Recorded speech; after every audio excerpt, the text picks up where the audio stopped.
Hi hello friends, എല്ലാ കൂട്ടുകാർക്കും നമ്മുടെ പുതിയൊരു റിവ്യൂയിലേക്ക് സ്വാഗതം.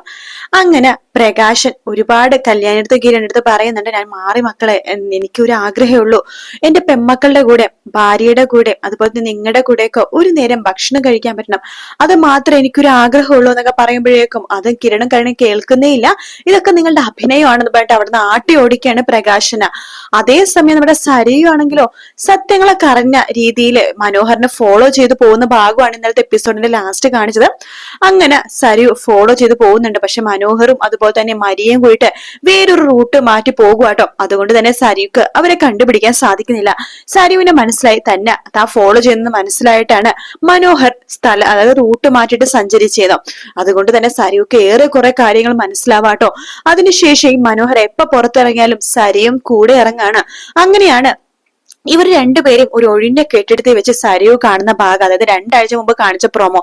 ഇങ്ങനെ മനോഹർ അതുപോലെ തന്നെ ഈ മരിയയും കൂടിയിട്ട് ഒരു ഒഴിഞ്ഞ കെട്ടിടം, അതായത് ഒഴിഞ്ഞ കെട്ടിടം പറയാൻ പറ്റില്ല, മരിയ ഈ സ്ഥലത്ത് ഉണ്ടാക്കുന്ന ഒരു വീടാണ്. അത് മനോഹറിനും മരിയക്കും നിൽക്കാൻ വേണ്ടി ഉണ്ടാക്കുന്ന ഒരു വീടാട്ടോ. അവിടെ രണ്ടുപേരും കൂടി ഏറ്റവും മുകളിലത്തെ നിലയിൽ പോയിട്ട് സംസാരിച്ചുകൊണ്ടിരിക്കുകയാണ്. മനോഹർ ആണെങ്കിൽ ഒരേ നിങ്ങൾ തള്ളി മറിക്കുവാട്ടോ.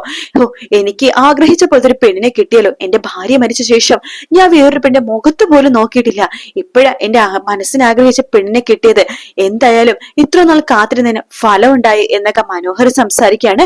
ഇതെല്ലാം കേട്ട് സരയു ഞെട്ടിപ്പോകുവാട്ടോ. കാരണം സരയു തൊട്ടു പിന്നാലെ തന്നെ ഉണ്ട്. മനോഹറും മരിയയും കാണുന്നേ ഇല്ല. മരിയ പറയുന്നുണ്ട്, എനിക്കും മനോഹറിന് ഒരുപാട് ഇഷ്ടമായി, ഒരുപാട് ഇഷ്ടമായി, ഞാൻ കാത്തിരുന്നതിന് എനിക്കും ഫലം ഉണ്ടായി. എന്തൊക്കെ പറഞ്ഞാലും മനോഹറിനെ പോലത്തെ ഒരാള് തന്നെയാ എനിക്ക് എന്റെ ജീവിതത്തിൽ ഞാൻ കാത്തിരുന്നതും സങ്കല്പിച്ചതും എന്ന് പറയുമ്പോ മനോഹർ നമ്മുടെ മരിയനെ കെട്ടിപ്പിടിക്കാട്ടോ. അതുകൂടി കാണുമ്പോഴേക്കും സരയുവിനാകെ ദേഷ്യം വരുന്നുണ്ട്. അവിടെ ഉണ്ടായിരുന്ന വലിയൊരു മരക്കഷ്ണം എടുത്തിട്ട് സരയു മനോഹറിന്റെ തലമണ്ട അടിച്ചു പൊട്ടിക്കാൻ വേണ്ടി പോകുവാട്ടോ. പക്ഷെ സരയു വിചാരിക്കും, ഇങ്ങനെ ഒറ്റയടിക്ക് തലമണ്ട അടിച്ചു പൊട്ടിക്കേണ്ട ആളല്ലേ ഇയാള്, തന്നെ ഒരുപാട് ചതിച്ചതല്ലേ, എന്തായാലും അതിനുള്ള ശിക്ഷ ഇയാൾക്ക് കൊടുത്തേ പറ്റൂ. ഇപ്പൊ തലമണ്ട അടിച്ചു പൊട്ടി ഇയാൾ മരിച്ചു കഴിഞ്ഞാൽ താൻ ജയിലിലേക്ക് പോകും, പിന്നെ താനെന്തിന് ജയിലിലേക്ക് പോകണം, അപ്പൊ കിരണിനെ കരുണെ നശിപ്പിക്കാൻ ഇവിടെ ആരെങ്കിലുമൊക്കെ വേണ്ടേ. അതുകൊണ്ട് മനോഹറിനെ ആരും അറിയാതെ ഇല്ലാതാക്കണം, ശേഷം കിരണിനെയും കല്യാണിനെയും ആ വീട്ടിലെല്ലാവരും ഇല്ലാതാക്കണം.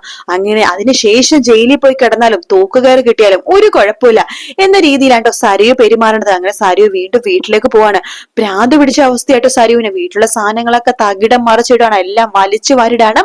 ഷാരി ചോദിക്കണ്ടേ, എന്താ മോളെ, എന്താ നീ ഇങ്ങനെ കാണിക്കുമ്പോ നിങ്ങൾക്കറിയില്ലേ ഞാൻ എന്താ ഭ്രാന്ത് പോലെ കാണിക്കണെന്ന് നിങ്ങൾക്കറിയില്ലേ, അറിഞ്ഞിട്ടും അറിയാത്ത പോലെ നിങ്ങൾ അഭിനയിക്കുകയാണോ എന്ന് ചോദിക്കുമ്പോ ഷാരിക്ക് കാര്യം മനസ്സിലായി. അപ്പൊ മനോഹറിനെ കുറിച്ചുള്ള എല്ലാ സത്യങ്ങളും സരയു മനസ്സിലാക്കിയെന്ന് ഷാരിക്ക് മനസ്സിലായിട്ടോ. മോളെ, മനുവിനെ കുറിച്ച് മിണ്ടി പോരുത് ആ പേര് എന്ന് സരയു പറയാണ്. പെട്ടെന്ന് തന്നെ ഷാരി വേഗം ഫോൺ എടുത്ത് രാഹുലിനെ വിളിക്കേണ്ട, നിങ്ങൾ എത്രയും പെട്ടെന്ന് വീട്ടിലേക്ക് വരുന്ന, മോളുടെ അവസ്ഥ അതിഭീകരമാണ്, മനോഹറിനെ കുറിച്ചുള്ള എല്ലാ സത്യങ്ങളും അവൾ അറിഞ്ഞു, ഇവിടെ എല്ലാം അവൾ നശിപ്പിച്ചുകൊണ്ടിരിക്കുകയാണ്, നിങ്ങൾ വരണമെന്ന് പറഞ്ഞിട്ട് രാഹുലിനെ വിളിച്ചു വരുത്തുവാണ്. പക്ഷെ അതിനു മുമ്പേ മനോഹർ വരുന്നുണ്ടോ. എന്തായാലും ഒരു കാര്യം ഉറപ്പാണ്, മനോഹറിന്റെ അന്ത്യം എന്ന് പറയുന്നത് സരയുവിന്റെ കൈകൾ കൊണ്ട് തന്നെയാണ്. അങ്ങനെ ഒരുപാട് പെണ്ണുങ്ങളെ പറ്റിച്ച മനോഹറിന്റെ അന്ത്യം സരയുവിന്റെ കൈകൾ കൊണ്ട് നടക്കുമ്പോ പ്രകാശനാണെങ്കിൽ വീണ്ടും കല്യാണിനെയും അതുപോലെ തന്നെ അതായത് കല്യാണിന്റെയും കാദംബരിയുടെ കുഞ്ഞുങ്ങളെയൊക്കെ കാണാൻ വേണ്ടി വീണ്ടും വരുവാട്ടോ.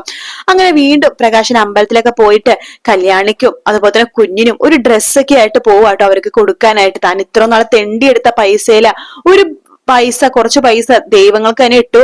അതിനുശേഷം കുറച്ച് പൈസ എടുത്തിട്ട് താൻ കല്യാണിക്കും കുഞ്ഞിനും ഡ്രസ്സ് വാങ്ങിച്ച ആ ഡ്രസ്സായിട്ട് പ്രകാശൻ ഓഫീസിലേക്ക് പോവാണ്. സെക്യൂരിറ്റി പറയണ്ട, പോ ചെല്ല് വാങ്ങിക്കേണ്ടതൊക്കെ വാങ്ങിച്ചിട്ട് വന്നോ എന്ന് പറഞ്ഞിട്ട് പ്രകാശനെ ഓഫീസിനുള്ളിലേക്ക് കയറ്റുന്നുണ്ട് കേട്ടോ. അപ്പൊ കല്യാണിയും കിരണം ഓഫീസിനുള്ളിൽ തന്നെയുണ്ട്. കല്യാണി പറഞ്ഞിട്ട്, ഷേ നിങ്ങളടുത്ത് പറഞ്ഞതല്ലേ, എത്ര പറഞ്ഞാലും നിങ്ങൾക്ക് മനസ്സിലാവില്ലേ, നിങ്ങൾ എന്തിനാ ഇങ്ങോട്ടേക്ക് വന്നതെന്ന് ചോദിക്കുകയാണ്. മോളെ, ഞാൻ മോളെ കാണാൻ വേണ്ടി വന്നതാ, വേണ്ട എനിക്ക് നിങ്ങളെ കാണണ്ടെന്ന് നിങ്ങളടുത്ത് പറഞ്ഞതല്ലേ, നിങ്ങൾ ഇനി വരണ്ട, നിങ്ങൾ പോവാൻ നോക്കുന്നൊക്കെ പറയണം. മോളെ, ദേ ഇത് ഞാൻ മോൾക്ക് തരാൻ വേണ്ടി മേടിച്ചതാണ് എന്ന് പറഞ്ഞിട്ട് ആ ഒരു കവർ മേശപ്പുറത്ത് വെക്കുക കേട്ടോ. കിരൺ ചോദിക്കുന്നുണ്ട്, എന്താണോ ഇത്, വല്ല പോകുമ്പോ പൊട്ടിത്തെറിക്കണ വല്ല സാധനമാണോ? അയ്യോ ഇല്ല, ഞാൻ ഇവൾക്ക് ഒന്നും വാങ്ങിച്ചെടുത്തിട്ടില്ല ഇതുവരെയായിട്ടോ, അതുകൊണ്ട് ഇവൾക്ക് ഇഷ്ടപ്പെട്ട് ഞാൻ വാങ്ങിച്ച ഒരു ഡ്രസ്സാണ് എന്ന് പറയണം. എന്നിട്ട് പ്രകാശൻ, എന്ന് ശരി മോളെ, അവിടെ നിന്ന് പോവാനിട്ട് പോകുമ്പോഴേക്കും കല്യാണി പറയണ്ട, അവിടെ ഒന്ന് നിന്നേ എന്ന് പറയാണ്. അദ്ദേഹം പ്രകാശൻ വല്ലാത്തൊരു പ്രതീക്ഷയിൽ ഇങ്ങനെ തിരിഞ്ഞു നോക്കുമ്പോഴേക്കും കല്യാണി ആ ഡ്രസ്സ് എടുത്തിട്ട് പ്രകാശന്റെ മുഖത്തേക്ക് വലിച്ചെറിയാണ്. പോകുമ്പോഴേ ഇതും കൂടി കൊണ്ടുപോയിക്കോ, അയാൾ കൊണ്ടുവന്നിരിക്കുന്നു എന്നിട്ട് പറഞ്ഞിട്ട് അവിടെ നിന്ന് വിടുവാട്ടോ. അങ്ങനെ പ്രകാശൻ കരഞ്ഞുകൊണ്ട് അവിടെ നിന്ന് പോകുവാണ്. അവിടെ നിന്ന് പോയിട്ട് പ്രകാശനത്ത് സെക്യൂരിറ്റി ചോദിക്കണ്ട, കിട്ടേണ്ടതൊക്കെ കിട്ടിയല്ലോ എന്ന് പറഞ്ഞ് കളിയാക്കുവാണ്. എല്ലാരും പ്രകാശനെ കളിയാക്കുന്നുണ്ട് കേട്ടോ.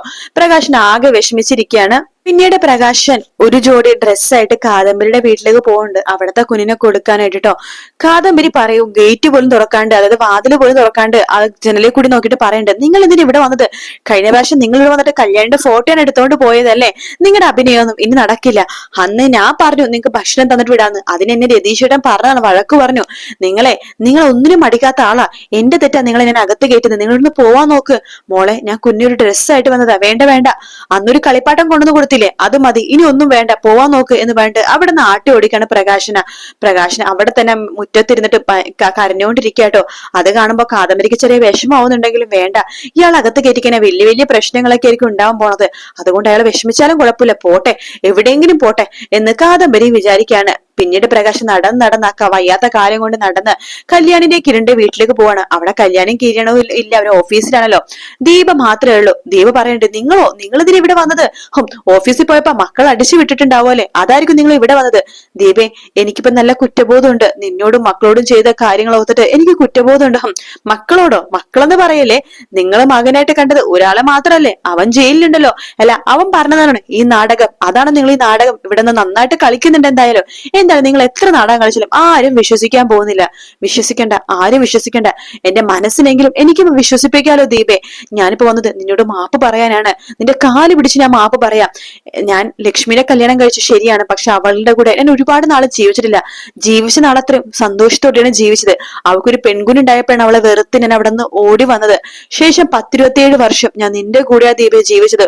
ഒരുപാട് ഞാൻ നിന്നെ കൊല വിളിച്ചിട്ടുണ്ട്. നീ എന്നോട് ക്ഷമിക്കണം ദീപേ, നിന്റെ കാല് വിളി ഞാൻ മാപ്പ് പറയാം. എഴുന്നേറ്റ് പോട് വിടുന്നു എന്ന് ദീപ പറഞ്ഞ് ഓടിക്കാണ്. ശരി, ഞാൻ പോകാം, പക്ഷേ കല്യാണിയുടെ മോൻ ഇവിടെ ഇല്ലേ, ഞാൻ അവനൊന്ന് കണ്ടോട്ടെ. ആരെ? കല്ലുമോനെയോ? തന്നോടൊന്ന് പോവാൻ നോക്കി, അല്ലെങ്കിൽ ഞാൻ കല്യാണിനെയും കിരണിനെയും വിളിക്കും കേട്ടോ. ദീപേ, എനിക്കെന്നാ കുഞ്ഞിനെ കാണണ്ടേ, ഈ ഡ്രസ്സ് അവന് വേണ്ടി ഞാൻ വാങ്ങിച്ചതാണ്, നീ ഇത് അവനെ കൊടുത്താ മതി, അവൻ ഇട്ടൊന്ന് കണ്ടാ മതി എനിക്കെന്നൊക്കെ പറഞ്ഞിട്ട് പ്രകാശൻ ആ ഡ്രസ്സ് അവിടെ വെച്ചിട്ട് അവിടെ നിന്ന് അങ്ങോട്ട് പോകുക കേട്ടോ. കല്യാണിയും കിരണും തിരിച്ച് വീട്ടിലേക്ക് വരുമ്പോഴേക്കും ദീപ ഈ കാര്യങ്ങളൊക്കെ പറയുന്നുണ്ട്. ചെറുപ്പത്തില് കല്യാണി ചെറുതായിരിക്കുന്ന സമയത്ത് ഇവൾക്ക് ഡ്രസ്സ് ഒന്നും ഉണ്ടായില്ല. കാദംബരി ഇട്ട് കീറിയ ഡ്രസ്സാണ് കല്യാണി ഇടുന്നുണ്ടായിരുന്നത്. ആ സമയത്ത് കല്യാണിക്ക് നല്ലൊരു കുട്ടിയുടുപ്പ് മേടിച്ച് അയാൾ കൊടുത്താലൊന്ന് ആഗ്രഹിച്ചിട്ടുണ്ട്. ഒരു മിഠായി മേടിച്ചു കൊടുക്കാൻ വേണ്ടി ഞാൻ ആഗ്രഹിച്ചിട്ടുണ്ട്. പക്ഷെ അന്ന് അയാളൊന്നും ചെയ്തില്ല. ഇപ്പൊ കല്യാണി മോളുടെ കുഞ്ഞിനെ വേണ്ടി, നിങ്ങളുടെ കുഞ്ഞിനെ വേണ്ടി കൊണ്ടുവന്നിരിക്കുക കുട്ടിയുടുപ്പ് എന്ന് പറയുമ്പോ കല്യാണി അത് ദേഷ്യത്തോടു കൂടി തന്നെ വാങ്ങിക്കാട്ടോ. ഇങ്ങോട്ട് ഇത് എന്തിനാ അമ്മ ഇത് വാങ്ങിച്ചത്? മോളെ, ഞാൻ ഇത് വാങ്ങിച്ചതാ, ഇവിടെ വെച്ചിട്ട് പോയത് അയാള്. ഇത് വേണ്ട, ഇവിടെ വെക്കണ തന്നെ അവലക്ഷണോ ഇത് എന്ന് പറഞ്ഞിട്ട് കല്യാണി ആ ഡ്രസ്സായിട്ട് മുറ്റത്ത് കൊണ്ടുപോവാണ്. ശേഷം അവിടെ ആ തീപ്പെട്ടി ഒരിച്ച് കത്തിച്ച് ആ ഡ്രസ്സ് കത്തിച്ചു കളയാട്ടോ. അങ്ങനെ കല്യാണി ഒരുപാട് ചെയ്യുന്നുണ്ടെങ്കിലും കല്യാണിന്റെ മനസ്സിൽ എവിടെയൊക്കെയോ പ്രകാശ് എന്ന് പറഞ്ഞ അച്ഛന്റെ ഉള്ളിൽ നന്മ വന്നിട്ടുണ്ടോ എന്നൊരു തോന്നൽ കല്യാണിയുടെ ഉള്ളിലുണ്ട് കേട്ടോ. അങ്ങനെ കല്യാണി അതിനെക്കുറിച്ചൊക്കെ ആലോചിക്കുന്നുണ്ട്. അപ്പൊ കിരണിന്റെ മനസ്സിലായി കല്യാണിന്റെ സ്വഭാവം മാറുന്നുണ്ടോന്ന്. കിരൺ പറയുന്നുണ്ട്, കല്യാണി അയാളെ പല നാടകവും കാണിക്കും, നീ അയാളെ വിശ്വസിക്കരുത് കല്യാണി എന്ന് കിരൺ പറയുന്നുണ്ടെങ്കിലും കല്യാണി അതൊന്നും കേൾക്കുന്നില്ല. കാരണം തന്റെ അച്ഛൻ മാറിയെന്ന് മറ്റാരെക്കാളും ആദ്യം മനസ്സിലാക്കുന്നത് കല്യാണി തന്നെയാണ്. അങ്ങനെ കല്യാണി പ്രകാശിനെ അംഗീകരിക്കുകയാണ്. കല്യാണി പറഞ്ഞ പിന്നെ കാർത്തികൻ കാദംബരിയും അനുസരിക്കാതിരിക്കില്ലല്ലോ. അതുകൊണ്ട് അവരും പ്രകാശിനെ സ്നേഹിക്കുന്ന കാര്യത്തിൽ ഒരു സംശയവുമില്ല. എന്തായാലും പ്രകാശിന്റെ അവസാന നിമിഷങ്ങളിൽ പ്രകാശിനെ ആഗ്രഹിച്ച പോലെ പെമ്മക്കളെല്ലാം തന്നെ കൂടെ ഉണ്ടാവും കേട്ടോ. വീഡിയോ ഇഷ്ടപ്പെടുകയാണെങ്കിൽ ലൈക്ക് ചെയ്യാനും സബ്സ്ക്രൈബ് ചെയ്യാനും കമന്റ് ചെയ്യാനും മറക്കല്ലേ. മറ്റൊരു വീഡിയോ കാണാം. Take care, bye bye.